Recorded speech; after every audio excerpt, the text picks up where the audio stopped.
चालाक लोमड़ी और को एक सुनहरी धूप वाले दिन एक बड़ा सा पेड़ खड़ा था।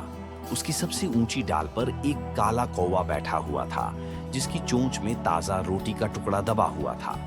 कौवे ने बड़ी मेहनत से वह रोटी ढूंढी थी और अब मजे से खाने ही वाला था। उसी समय एक चालाक लोमड़ी ने कौवे को देख लिया। उसकी तेज आंखों में लालच चमक उठा। ये रोटी तो मेरी होनी चाहिए, लोमड़ी ने सोचा और अपनी जीभ छाटी।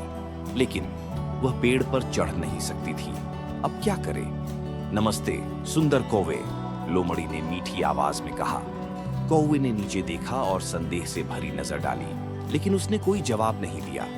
उसने अपनी चोंच में रोटी को और कसकर पकड़ लिया। अरे वाह, तुम तो कितने शानदार पक्षी हो, लोमड़ी ने अपनी बात जारी रखी। तुम्हारे पंख काले मोती की तरह चमकते हैं और तुम्हारी आंखें हीरों जैसी हैं। मैंने सुना है कि तुम्हारी आवाज भी बहुत मधुर है। क्या तुम मेरे लिए एक गाना गाओगे? लोमड़ी की मीठी बातों से खुश होकर कौवे का सीना गर्व से फूल गया। उसने सोचा, अगर यह मेरी तारीफ कर रही है तो मुझे अपनी गायकी भी दिखानी चाहिए। जैसे ही कौवे ने कांव कांव करने के लिए अपनी चोंच खोली, रोटी का टुकड़ा नीचे गिर गया। लोमड़ी ने फुर्ती से रोटी को झपट लिया और हंसते हुए बोली, तुम्हारा बहुत धन्यवाद प्यारे कौवे, तुम वाकई सुंदर हो, लेकिन मीठी बातों में नहीं आना चाहिए।